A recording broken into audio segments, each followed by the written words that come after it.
We're totally booked. Rock and roll! Well, I think I'll leave you to your reading. Little Hand says it's time to rock and roll. Rock and roller! We are totally booked. Welcome to Booked on Rock, the podcast for those about to read and rock. Online at bookedonrock.com, you can find every episode of Booked on Rock there, along with links to your favorite listening platforms, exclusive videos, blogs, links to all of the social media sites, and the latest rock book releases. James Campion is a returning guest. He's here to talk about the life and career of the late great Warren Zevon and his 2018 book, Accidentally Like a Martyr, The Tortured Art of Warren Zevon. It's hard to believe, but it's been 20 years since Zevon passed away. For nearly 4 decades, spanning 12 studio albums and 32 singles, no artist expressed the duality of life, the light and the dark, the ugliness and the beauty, better than Warren Zevon.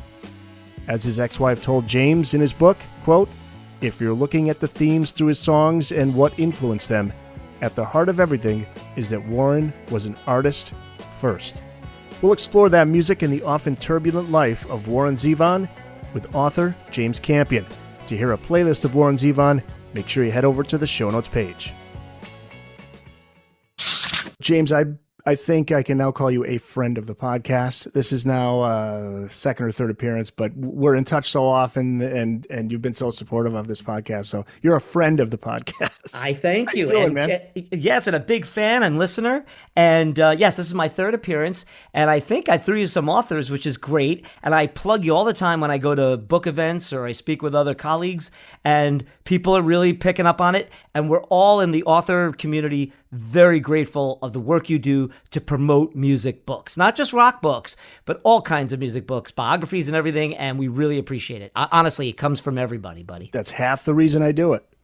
Because you could do podcasts and you're just basically talking about whatever you want, and that's cool. But I wanted to do something that kind of gives back, because I can only imagine the work and the time that goes into writing these books. Yes. Right? I mean, you must be exhausted when it's done. Sometimes they take several years, right? Yes, yeah. Sometimes I've had a book 5 years, but then, my last book, because it was only 60,000 words and we were in a pandemic, took me a year. But yes, I mean, I am always very impressed when an author comes out with a new work. I'm excited for them. We all support each other. And this podcast is sort of a great salon, a meeting place where people can promote their work. And we really appreciate that. Yeah, that's cool, man. Well, I know how big a fan of Warren Zevon you are. This is one we've been talking about. I think we're coming up on a year ago that we discussed having you on, and we wanted to time it with something that's relevant in Warren Zevon's life. And sadly, this month would mark the anniversary of his passing. And I think it was exactly 20 years ago this month that he passed away.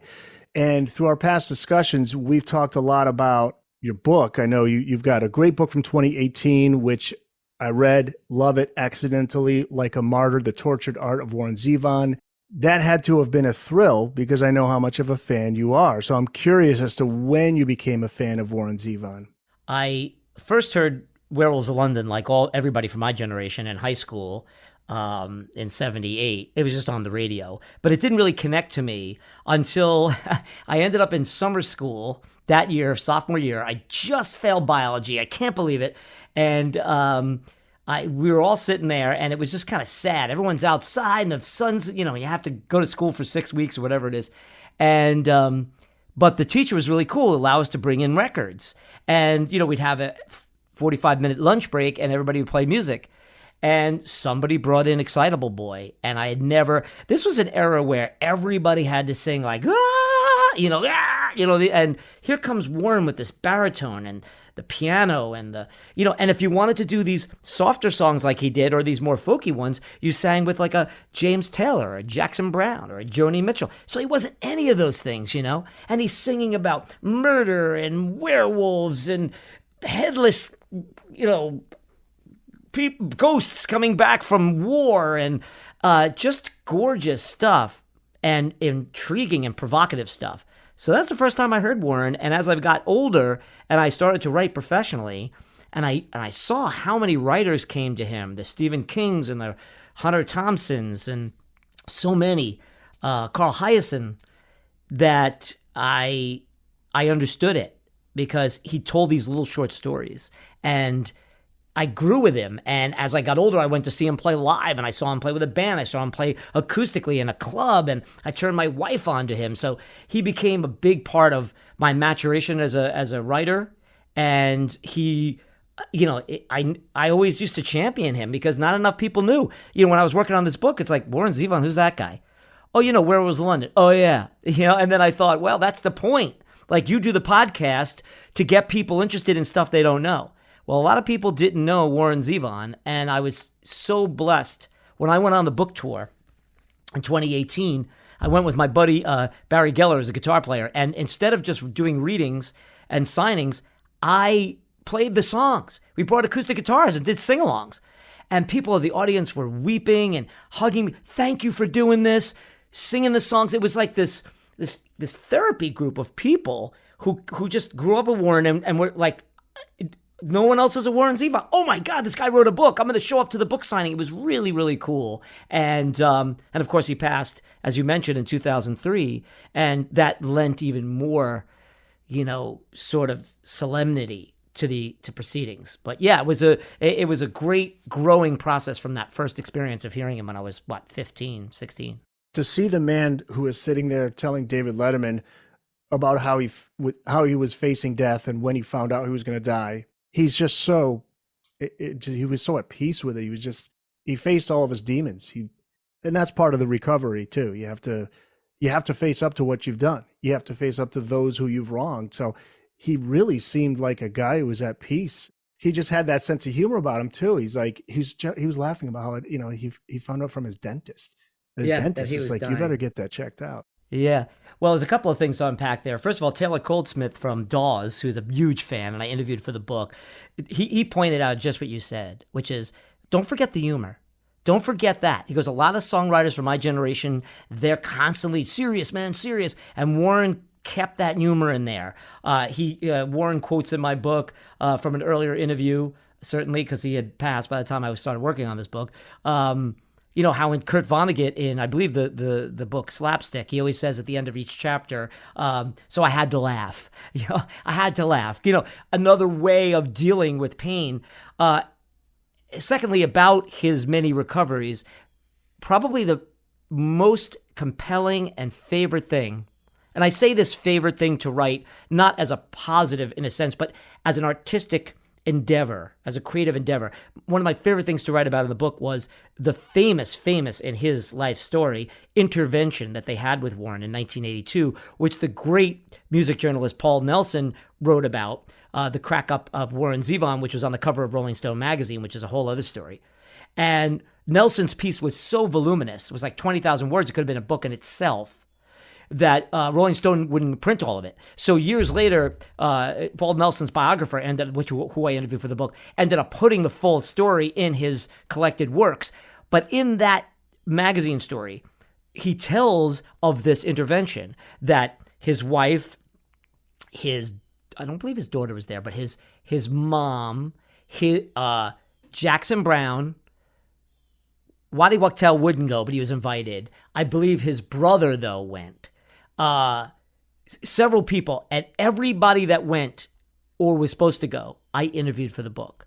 And they pieced together for me what it was like to face Warren at that point. His facial expression as he's listening to them telling him all of these things he did. His original anger at it, his original fear of it, and what they felt coming at it, and how they were conflicted too. They were like, oh my God, like Waddy told me, I didn't want to go because I thought he would laugh in my face. Like, what the hell are you doing here? You did as many drugs and drinking as I did. I love that about Waddy. He was really honest with me. So it was seminal, but it didn't take.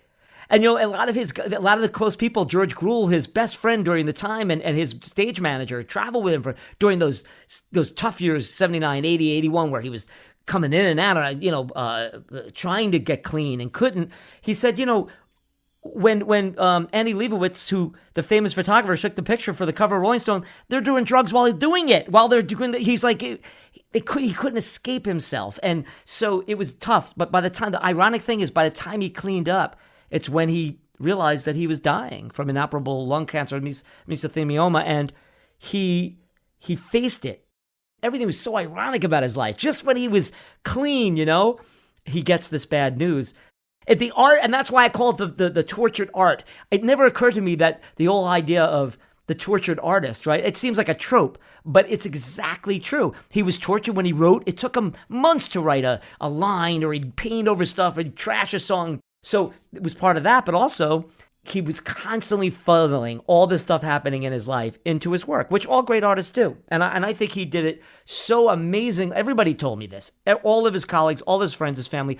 He was so painfully honest. It was hard for them to listen to the songs because they knew what those songs were about.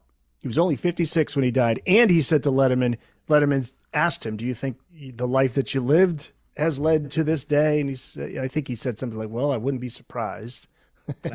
Right. Yeah, well, he said one of the phobias that didn't pan out for him was the fear of doctors. Fear of doctors. Yep. Never went to the doctor, and they could have helped him earlier.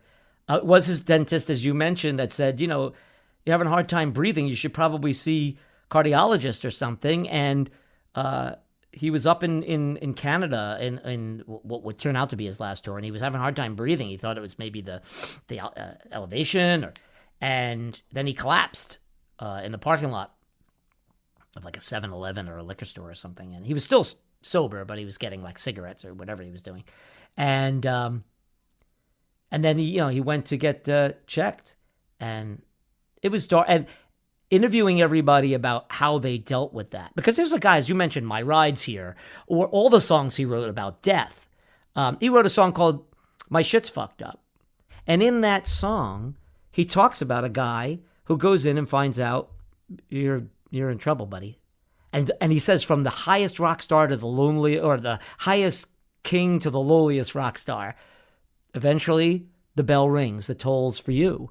And so, again, more irony, he has that actually happen to him. And everybody, even I had an interview planned with Warren for My Rides Here, and they called me. I had never gotten a call from a PR person before an interview. Usually they send you an email and they're like, okay, this person's going to be here at this time, at this number. Nowadays we do stuff on Zoom and everything, but back then it was phones or you'd go to a hotel room. And they called and they said, Warren's not going to be making his interview because he has a personal problem. So I thought, fell off the wagon. He crashed his car into something. He wrecked another hotel room. What did he do? Who did he piss off this time? And then about 3 weeks later, the LA Times reported that he was dying. And so I never got the chance to interview him, man. So let's go back to the beginning, just briefly. Where is he from? What was life like as a child for Warren Zevon?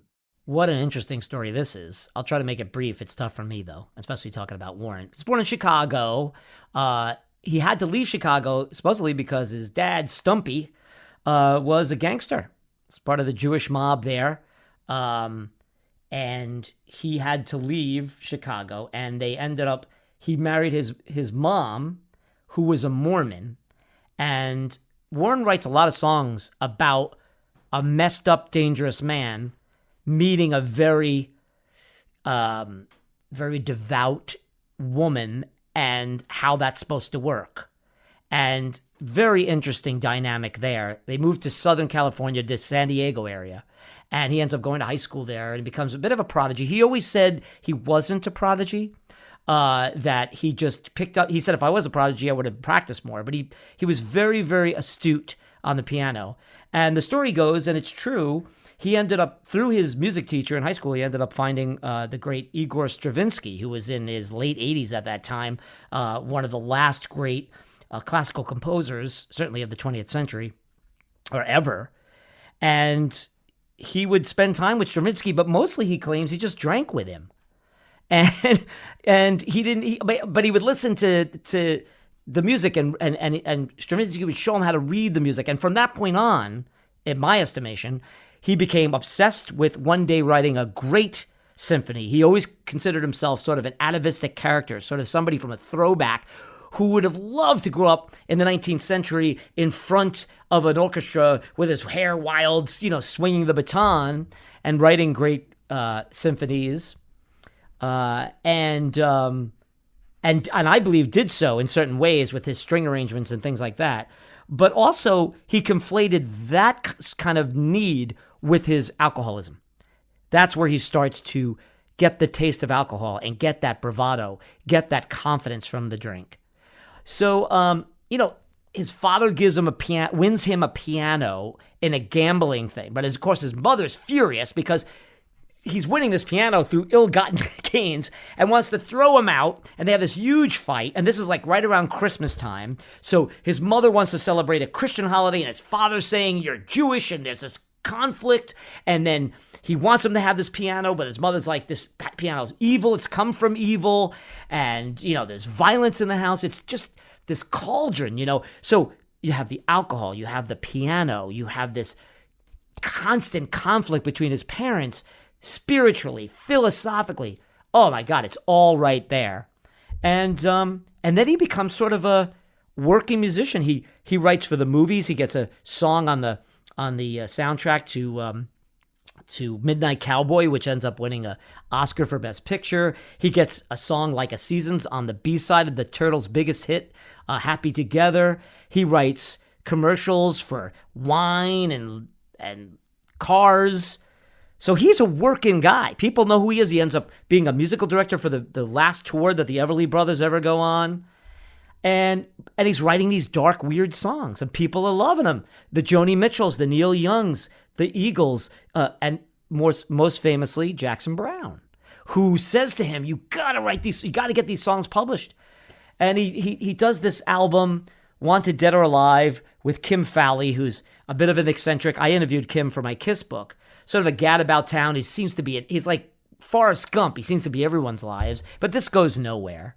And he ends up escaping to Spain, to this little town on the coast of Spain called Styges with his wife, who he just marries in 1974, Crystal. And they go off, and he plays Irish folk songs in this little Spanish bar. And they're happy. Crystal says, we're going to have children. We're going to build a small house. We're going to live on the beach. We're going to grow old together. And they get a telegram from Jackson Browne. Come back. I found somebody who's going to publish your work. David Geffen from Asylum. I talked him into it. He loves these songs. Let's make the first record.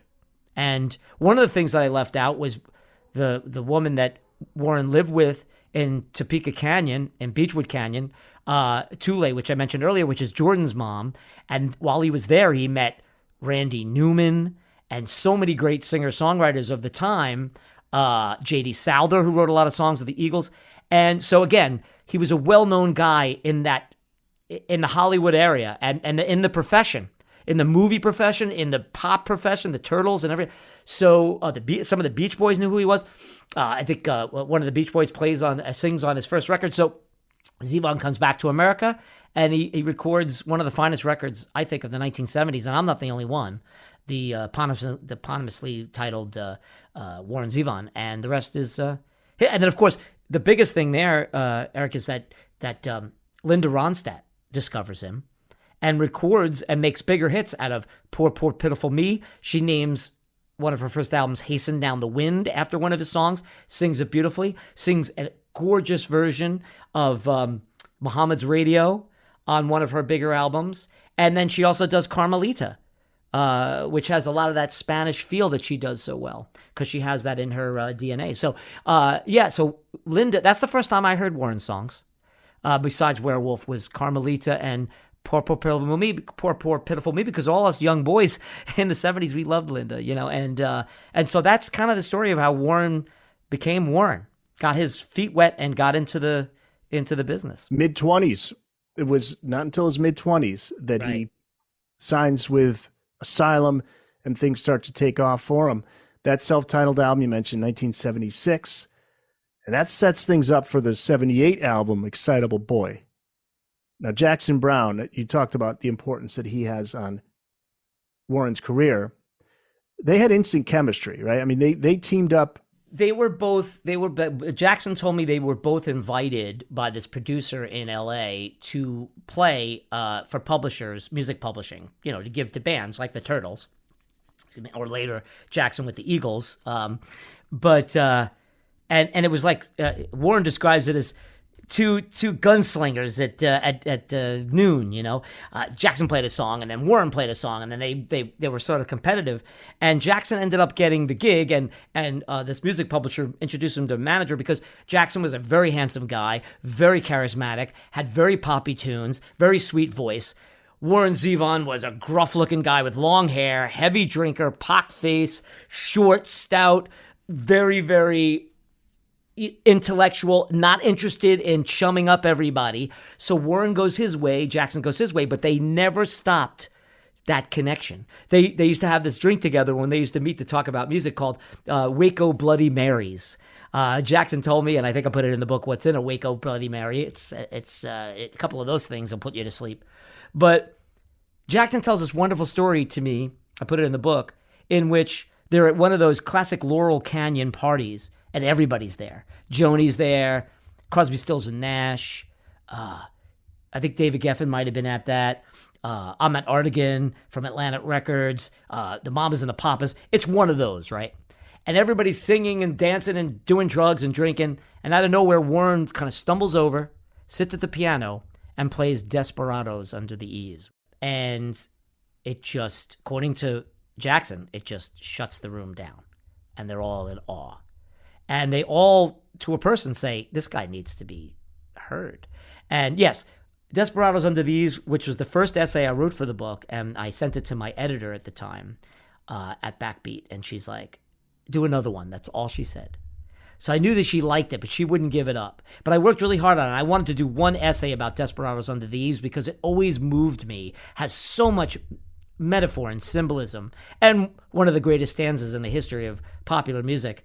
If California slides into the ocean, as the mystics and statistics say it will, I predict this motel will be standing until I pay my bill, which is just gorgeous. It's so desperate. And, you know, he's this alcoholic at this crappy Hollywood Hawaiian hotel listening to the air conditioner hum. And then the song opens up into this almost Western motif. You could picture horses riding across this grand vista. It's like this poor, broken, damaged soul is stuck in this hotel. It can't pay his bill, can't get sober, but he's imagining being free.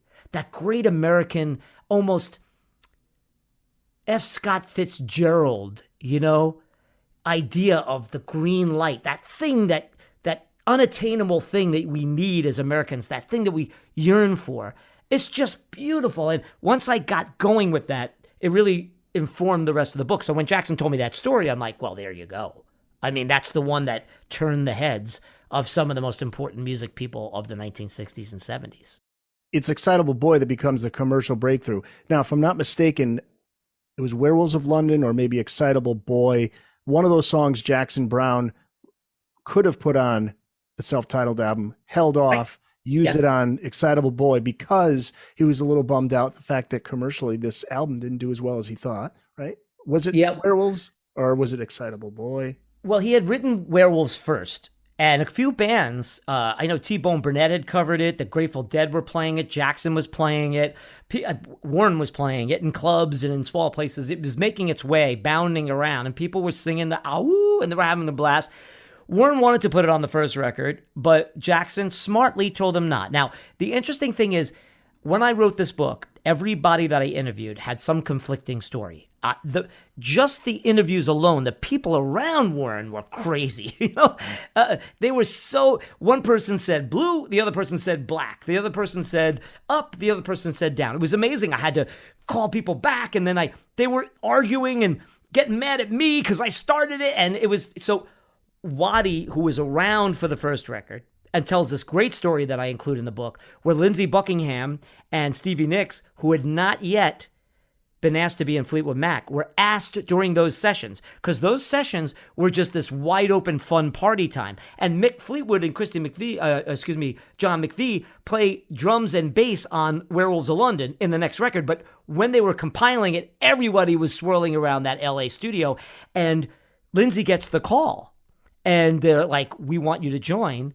And he says, no, I'm going to do this duo with my girlfriend, Stevie. And Waddy goes, what the hell's wrong with you, man? Bring Stevie. They want you. They'll love Stevie. And Fleetwood Mac becomes the biggest band of the decade by far. And it happens there. Warren was like that. He was like this great alchemist, this great beacon. But so Waddy's around and Jackson's being driven nuts. Warren is drinking. He's not showing up. He's causing mayhem. He's doing many takes. He's arguing with him on everything. So Jackson just says, I can't do another one of these records.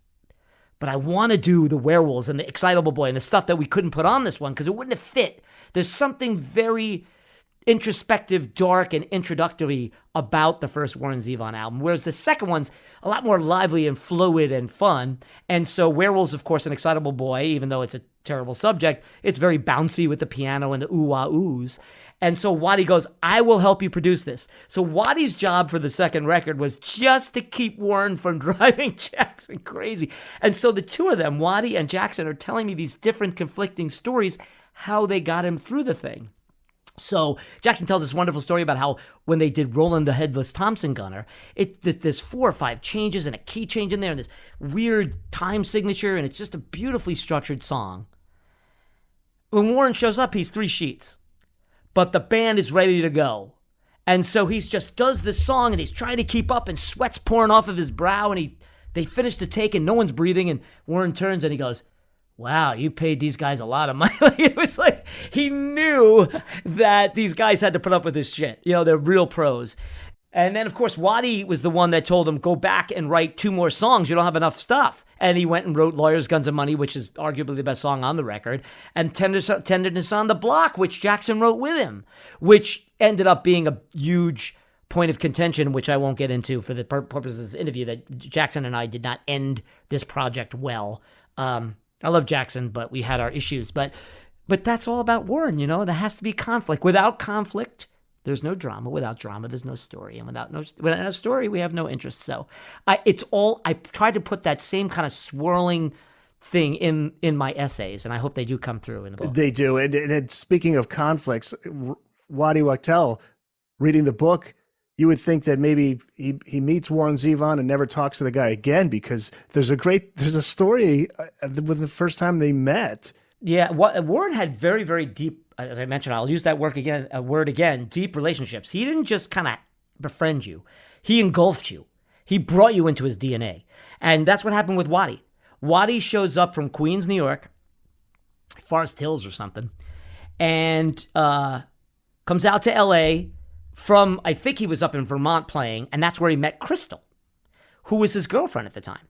Brings her first goes to LA to make his fortune and is writing her back and says he met this guy, Warren Zevon, who's a nut, but a great songwriter. How he met him was he auditioned for the Everly Brothers band in 71, 72. And in the audition, he shows up, classic Waddy, hair in his face, wild, stumbling around, different color shoes, opens up the case, plays the song, and Warren's like, no, the song goes like this. And Waddy's like, nope, it goes like this. And he plays it, and he's like, no, it goes like this. They're having a fight. Finally, Warren's like, I'm not going to hire you. You're an asshole, and I'm throwing you out of here. And Waddy's like, okay. And then as he's turning his back, something must have clicked in Warren's head, because he said, if you're such a wise ass, why don't you tell me what this song is? And he played this Beethoven piece, and Waddy said he only knew one classical piece, and that was the one. And he says, whatever he said, that's Beethoven's Sonata in G flat. And then he goes, so there you go. And Warren hired him on the spot. And that was their relationship from day one. And they said they fell in love during that tour. They played songs together, their own songs, Stones songs, Al Green songs.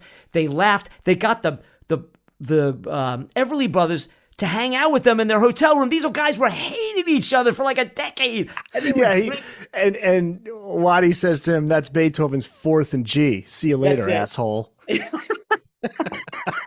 Thank you for reading. That's a great quote. I was, and with that, a beautiful relationship begins with Waddy Wachtel. Yeah, because he's so influential to Warren's life professionally and personally, because he introduces him to his future wife. Yeah. Wow. And, it's crazy. It's everybody in his life. Bert Stein, who his only job was to keep Warren Zevon from killing himself. I find that a lot of people who I met were there to keep Warren from killing himself or driving other people insane. Bert Stein was hired to get Warren to radio stations to play songs and do interviews, and try to keep him off the bottle, keep him away from the flask. He loved his Stoli's vodka, loved it.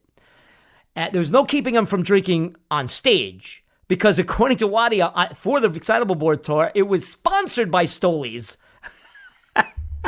You can't make that up. Anyway, I don't mean to laugh about this. It's terrible at kids. Don't drink. So anyway, at least to that extent. So, so Bert Stein is hired to keep Warren. And so they want to get Warren out of L.A. because there's a lot of demons and a lot of temptations there. So he leaves with him and they go to Hawaii.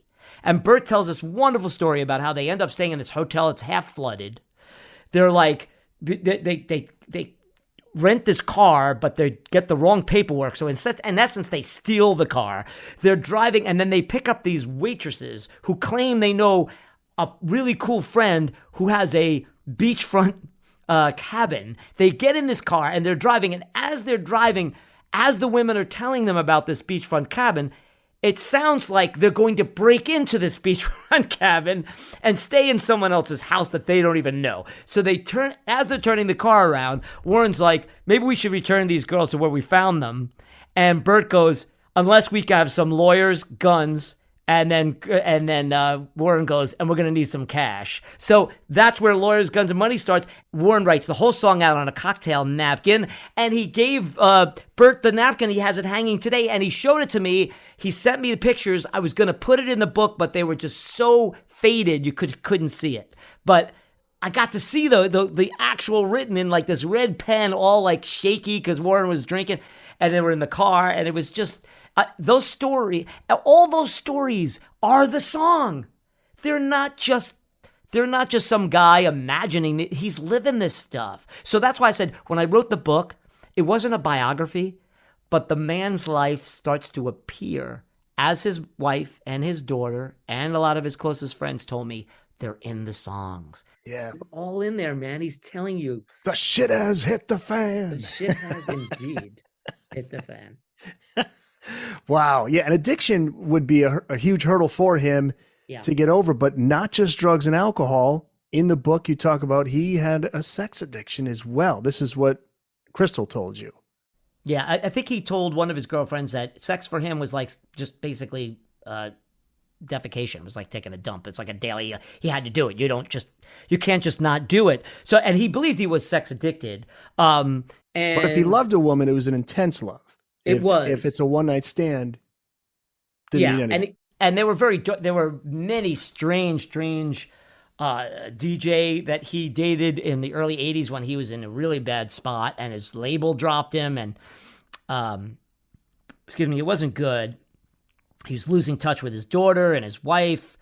He had divorced. They are divorced, and now they weren't speaking at all. He wasn't seeing his daughter.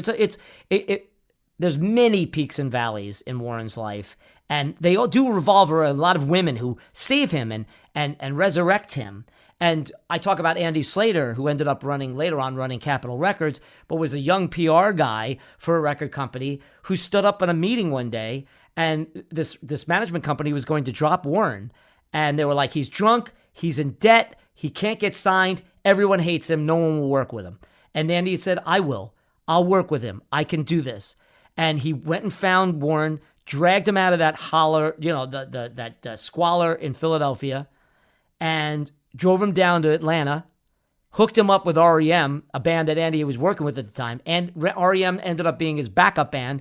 And according to Andy, he was completely sober during the making of, I think, one of his greatest records, Sentimental Hygiene, and that brought him back as well. That record brought him back into the public eye. But each time he finds this place where it looks like he's not going to make it, somebody comes along, a woman mostly, but some guys come out of the woodwork, and Waddy did it too for him. Waddy came back years later in the early 90s and pulled him out of what looked like he was going nowhere. So he was very blessed in that way. He really was one of those guys who, when he did get those relationships, they were so strong that people found him so compelling and so they were so connected to him psychologically and spiritually that they would give anything for him. And that saved his life more than once.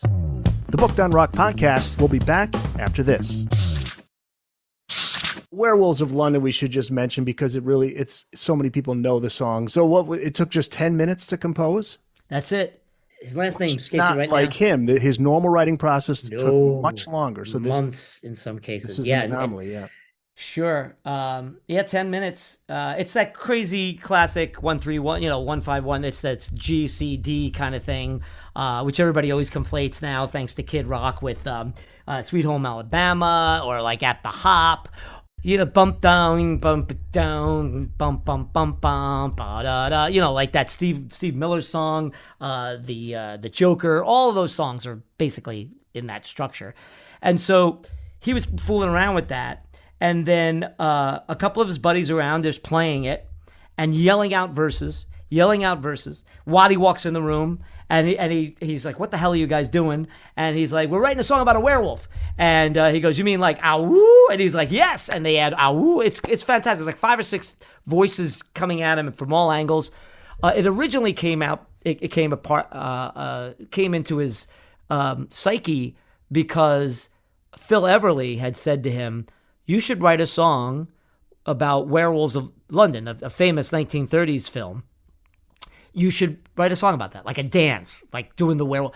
And he thought, okay, yeah, I'm going to do that. It's a little challenge. So that's when they were screwing around with that. And they were very high and very drunk and very just didn't care. He wasn't in pain trying to get the perfect structure. Because J.D. Souther, who considers himself a fellow classicist, as he told me, both those guys understood classical music, studied it when they were younger, he and Warren. So a lot, JD most of all, but Jackson mentions it, Waddy, these extra chords, these special ninths and suspended chord, these things that Warren would put in his songs. He really pained to do that. Not with Werewolves. Werewolves is a whoopee. And the next day he forgot the whole thing. He comes in the studio to do something for the first album, and Jackson's in there at the board, and Waddy says, "Play that song. That thing you played last night." "What song?" "The werewolf song." Warren's like, what are you talking about? He forgot. Crystal taped it. She ran a little tape on a cassette, and she played it, and he was like, holy crap, that's pretty good. And that's how Werewolves of London was born. They ended up recording it. So they record the structure of the song easily. But I mentioned John McVie and Mick Fleetwood playing drums and bass. I think they did something like 75 to 100 takes of that. Both of them did not want to let go. Now, there's a lot of cocaine involved in this, but neither one of them would let go. But if you listen to that bass and drums, it's just spectacular. It's simple, but it just drives that song. And Waddy's solo is it's 2 solos, Waddy told me. He ended up just doing one and then coming out and then say run tape, and he did another one. It's funny because years later, Randy Newman had said that Waddy Wachtel played the lead on Short People. So you have 2 intellectual, satirical songwriters at the height of their powers in the 70s, and their 2 most famous songs are these goofy little songs, Werewolves of London and Short People. And in both cases, Waddy Wachtel plays the solo. Isn't that weird? That's L.A. weird, man. It is. It really is. It's interesting that Warren never got tempted to try that formula again. I don't think he was interested in writing a hit single to begin with. No, again, he always wanted to write a symphony or a small, sort of something for a string quartet. He wanted to write deeper songs about love and longing, alcoholism, death, a lot of with the death. So, he was really he was like Jim Morrison, like just fascinated or obsessed with death, maybe. Yeah. And he actually made that joke. He's like, he said, I'm like Jim Morrison. I just lasted longer. Yep. Yeah. Let's talk about some of the albums in the 80s. He released 4 of them in the 80s. Mm-hmm. Bad Luck Streak and Dancing School, 1980. 1982's The Envoy, 1987 Sentimental Hygiene, 1989 Transverse City. But quite a bit happens during this decade, personally, musically, and from reading the book, his drinking and pill popping was, quote, the epitome of rock and roll lore in the late 70s. But around 1980, I believe, is when he flew into a rage with Crystal. This is in Spain. And she told you about this incident. What happened? Yeah. So, he hit her. Is what happened. And I think you're talking about the one where he rips the banister out of the wall and then Jackson comes there. That incident did change completely. Well, there's one particular incident that really shook both he and Crystal up after Excitable Boy blew up in 78, and he realized that he was on the edge of pop stardom, which he didn't really want at first. He did want people to love him, but he wanted it on his own terms. So she tells the story that she comes home, it's quiet in the house, and she hears this gunshots, because he always had guns on him. He was obsessed with guns. And she goes out to this shed or this area in the back of their house where he would play music, right? And she's sure he's killed himself. And she walks in and he's quietly standing there. The gun is still smoking. It's by his side. And there's huge holes in a giant poster. I've seen the cover of Excitable Boy. It's a very airbrushed close-up of his face because, he had very bad skin. And it was almost like they were trying to make him boyish and pop star-y. And Werewolves of London is what makes him famous. And he's standing there and clearly inebriated. And he says to her, I shot myself. And very symbolically, he's destroying that. And he spends the next decade, really, in my estimation, trying to destroy, even though he never, ever shunned playing Werewolves of London. Always played it. He said he always referred to his fans as the bosses or the paying customers or whatever. He knew what it was. But deep down, he wanted to be considered, because right after that album blew up, he did many interviews, which I quote in the book, where he's saying, well, I'm working on this and I do this and the songs really have this kind of bass. He tried to bring the audience with him, but it was tough, And then Jackson wouldn't work with him anymore on Bad Luck Streak. And then there was more trouble with the Envoy, trying to get musicians paid, trying to get producers that would work with him. He finds out that Asylum drops him by reading a note in Rolling Stone magazine that he picks up on the street. It's very weird, man. It's a really dark time. Again, he can't see his daughter. He's trying to get her back. Crystal thinks he's trying to kidnap her.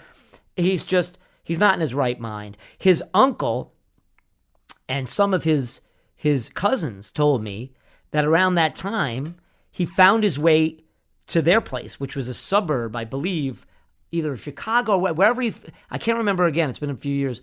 But he gets off the train and they see him, and he's pale and he's gaunt and he's wearing this ratty old, coat, and he just falls into their arms and says, "Save me."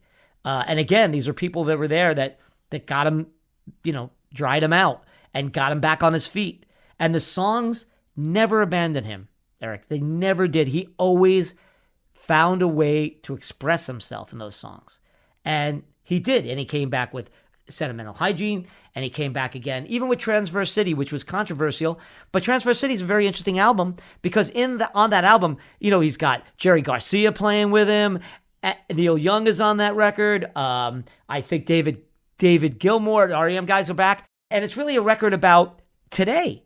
And in that record, he predicts the internet, social media, this idea of being outside humanity, just using machines, just using technology that's robbing us. Now, he's basing a lot of that on science fiction that he loved, like Johnny Mnemonic and that kind of stuff. So he was reading all these science fiction writers that was predicting what is happening today, but he was the first guy to do it in pop music. When does he finally get sober? Late 80s? He does. So according to Andy Slater, I mentioned earlier, who in essence produced or managed Warren out of that dark time with R.E.M. playing on that record. When he did the Hindu Love Gods, which was a side project he did with the guys in R.E.M. and Sentimental Hygiene, everybody claims he was sober then. There were times when he would slip back a little bit. It's tough because people meet you at a bar or they meet you on the street or in a hotel. Hey, it's Warren Zevon. You want to snort? You want this pill? You want this drink? And it's hard for him, So there's always a little slide, but he was never worse than he was in the late 70s, early 80s, ever again. And throughout the 90s, he was sober. He just was down on his luck. The business had ostracized him, and for good reason. Because as Jackson said, there's only so many punch bowls you can piss in. And it wasn't until he got his diagnosis that he started to drink again. Because in his mind, This is it. And this is what I know to comfort me. And I'm taking all these drugs anyway. And Jorge Calderon, who was his best friend for so many years, wrote 18, 19 songs with him, was living with him in Crystal when they had no money, that played in some of his first bands. He got him through that. And I'll never forget that. It was a September afternoon, too, that year when I was working on the book, right around the time when Warren died. But it was, and then Jorge and I had this long conversation. And he kept having to take breaks. And I could hear him walk away from the phone and like kind of get it together and come back. And I ended up doing a book signing at Book Soup on Sunset Strip, which was Warren's favorite bookstore. His son showed up, quite a few people, Phil Cody, people who toured with him. And Jorge came. And we gave each other the biggest hug because he said, thank you for letting me get that off my chest. The whole story of The Wind, when he recorded that record when he knew he was dying, and he said to Jorge, I want to do a record like we used to do. I want to sit down. I don't want to forget that I'm dying, but I want to face it, and I want to put it in the songs. And everybody came back, just as they always did. Tom Petty and Ry Cooder and Bruce Springsteen and Neil Young, and they all came back to bid him goodbye and play on the record and thank him for being the troll. I call him the troll under the bridge. You know, that guy who always had to, you know, I tell the story all the time and it's so true. No one ever picked up on it. If you listen to Desperados Under the Eaves, it's a symbolic song about a guy trapped in a hotel, but he's trapped in his own life. He's trapped in his own demons. And Don Henley and Glenn Frey sing on that song. They sing background vocals. Then they walk out of that studio and they write Hotel California and record it a few months later. And it's a song about a generation trapped in a hotel. The hotel being their own devices and their own demons, their own picadillos or whatever you want to call them. And everybody was inspired by Warren and they all thanked him for that. Yeah, so many musicians inspired by him. Yeah. Yeah, I want to get all the albums out there to those who are listening who they haven't listened to all of his music. Yeah, Just please check do. them Those all last out. ones, they're Yeah. great. 91's Mr. Bad Example. 1995 is Mutineer. 2000, Life Will Kill You, which, by the way, there's a lyric in the title track. Warren sings, the doctor is in and he'll see you now. He don't care who you are. Eerie, 2 years later, diagnosed with cancer. Yeah. Yep. We have, and by the way, too, it's hard not to shed a tear listening to My Rides Here. I mean, Yeah. Yeah. And that's 2002, My Rides Yeah. Here. Yeah. The Wind, 2003. I think that covers them all. Quite a body of Yes. work there. Yeah, there's a great posthumous record called Preludes that Jordan put together, which has like all of his demos and early takes of some of the stuff. You really get to see his process and a lot of unreleased stuff that's very well done and gorgeous, which I quote in the book. I was very fortunate. I need to tell your listeners, and I want to thank again because I haven't done an interview about this book in a few years. Certainly, you know, the Zevon estate, Jordan. I love you, brother. Bruce Springsteen, Carl Hyacin, people that wrote songs all the way down the line gave me full autonomy to quote them. You know, I paid very little. Usually it costs a lot of money, but I got everybody. Once again, just like when I did that book tour, people just get excited when you say Warren Zevon. And I felt like it was a labor of love. It was something I was holding up a flag. I was shining a light. I call it the Zevon corner. And I think I came up in this book with the term Zevonites. And now I see it everywhere. So I think it was me who came up with that. There was a moment a few weeks before his death. Do you recall this? You put it in the book. Very special moment. So he lived. He wanted to live to see his grandsons. Ariel had twin boys. He goes. I think this is what you're talking about. He goes to the hospital. The two of them, Warren and Crystal, go to a little chapel, and they have these chapels in the hospitals. People are, dying, or I mean, to comfort them. And it's quiet, and they sit there. And Warren was not a religious man, either was Crystal, but they were in this very quiet, spiritual place. And Warren just takes her hand and says, "We did it. We made it. We made it." And that was after Crystal had told me earlier in our discussion, and I put it earlier in the book, that She said, Warren always said to me, we should have stayed in Spain. There was some part of Warren that wanted to live as one of his greatest hits was a quiet, normal life. But he just didn't have it in him. Like John Lennon used to say, I wish I could be a fisherman, but I can't. I have this terrible pull to tell stories. And I did want to say, Eric, one cool story that Paul Muldoon told me, the great poet laureate, a man who has been decorated and one of the great writers, wrote My Rides Here with Warren. Because Warren did that record where he wrote with other writers. So he did a song with Hunter Thompson on that record. He did a song with quite a few writers. So Muldoon meets me in New York, Upper Broadway, right by Tom's Diner, which is the diner that they use for Seinfeld, the outside, which Suzanne Vega wrote about. And we're sitting, not in Tom's Diner, but 2 blocks down. And we're chatting, and he's having tea, and I'm interviewing, I'm running tape. And he says to me, come on, I'm going to take a walk with you that I did with Warren when I met him. When I met him in the city, came to visit me, and he asked me to write this song, and the two of us went for a walk, and I'm going to tell you everything he said. And the two of us, I didn't even run tape. I just wanted to experience it. He was so excited to show me that. This man is a decorated, lauded writer in his own right.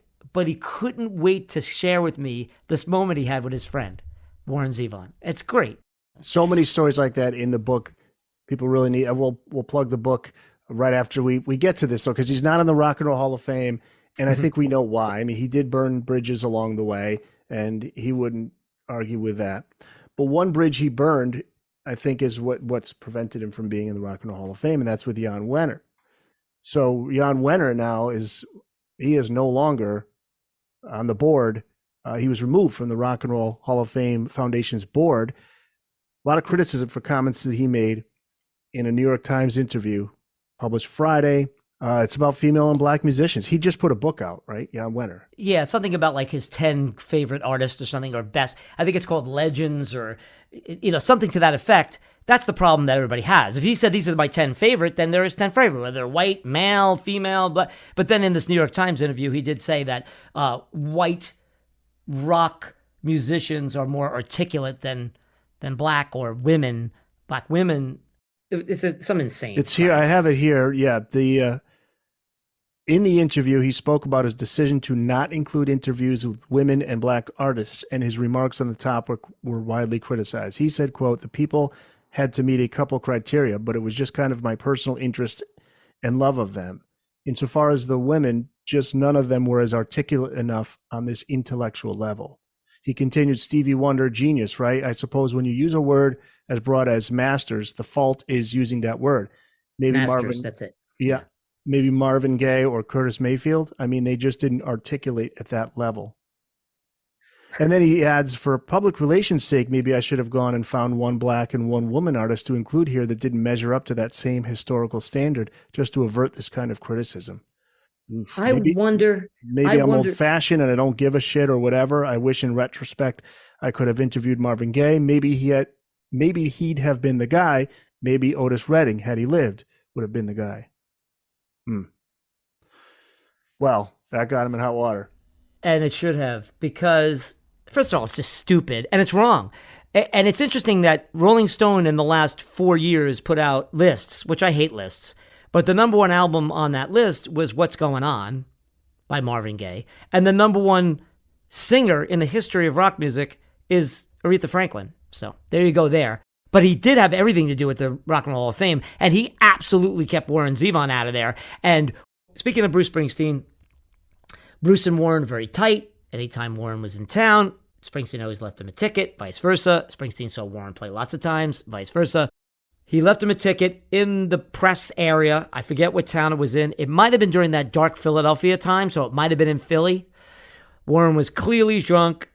Wenner was there with his wife and some other people he was trying. Now, Hunter Thompson always accused Jan Wenner of being like a jet setter, kind of a guy that was always trying to step up with the rich and the famous. And I read Wenner's interviews in the Sticky Fingers book. He admits that he was trying to work his way up the ladder as far as like status. He was a publisher. He wanted to be in with all these yacht guys and all these big wigs. And he had a few of them there. And Warren just embarrassed him. Whatever the hell Warren was doing, he was disrupting the situation. And Jan Wenner said that night he'll never be in Rolling Stone again. Now, Paul Nelson did talk him into putting him on the cover for the crack up. But I think the reason why Jan Wenner acquiesced is because it made Zevon look weak and like an alcoholic and a screw up. And that's exactly how Wenner saw him. That's my personal opinion. I don't know. I never asked Jan. But absolutely had a blacklist against Warren. Now, it's absurd that he wasn't even on the ballot until this year. Jordan, his son, and a bunch of us got together and we plugged the hell out of him, the fan voting, and he was in third place behind George Michael, who I believe got in, and Cyndi Lauper, who should be in. My friend Cyndi, I know Cyndi. And so I guarantee you that he's getting in the next time now. I mean, the second that happened, I went right to Twitter and I said, and with that, Warren Zevon. I thought of you. Rock and roll. Thank You're you. the first person that popped into my head. Yeah. So I always knew we had this interview set up. I'm like, okay. the timing is so good. So perfect. James about this. Yep. But Springsteen got a huge kick out of it. And Springsteen, for all reports, was not a drinker.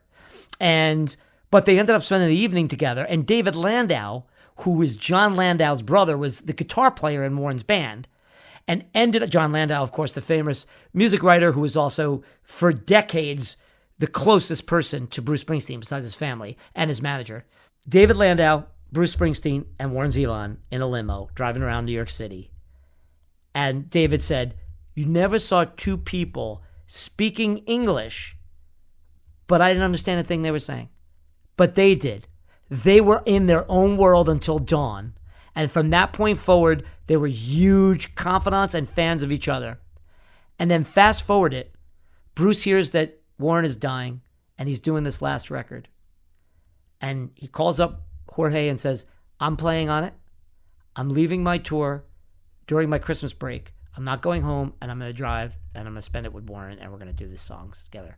And that's what he did. They loved each other deeply. And when Warren died, Bruce played a version of My Rides Here, which ended up on the posthumous record, Enjoy Every Sandwich, based on that famous quote that he told David Letterman when Letterman asked him, what do you know sitting in the spot that you're in right now that those of us are not in that spot yet? No. And he says, well, just enjoy every sandwich. I remember seeing that live because I knew he was going to be on there. And not a dry eye in the house. It's one of the great performances by any human being doing anything. He could barely walk and prop up on the piano. And he was brilliant that night. Funny, insightful, and played his heart out. Accidentally Like a Martyr, The Tortured Art of Warren Zevon. It's been out since 2018. You can get it wherever books are sold. I got the Kindle version, but you can go to Amazon and get it there. And then people can find you online where, James? You got your website. And what about social media? You could buy all my books. I'll sign them and send them to you free shipping if you live in the continental USA, as always. But you can find the books everywhere. And also, at Fear No Art on what I guess they're calling X now.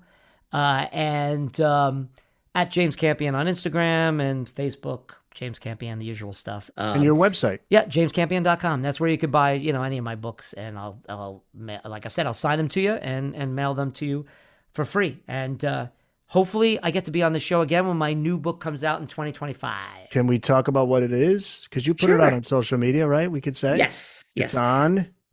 I'm writing a book on Prince and the Revolution from 1978 to 1986. All forms of the revolution, the very early bands, and then when he finally ended up calling them the Revolution. I'm calling it Revolution, Prince, the band, the era.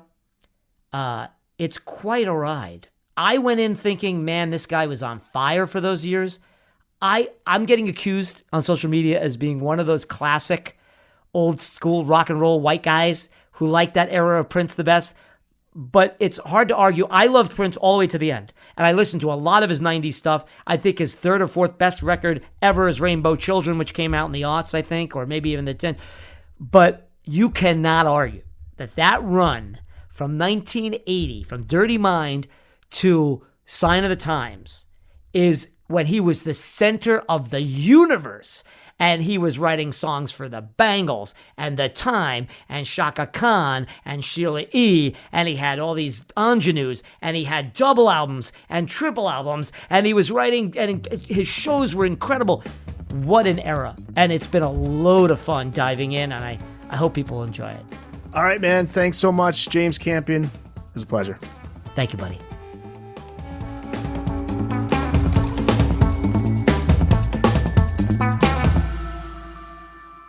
That's it. It's in the books.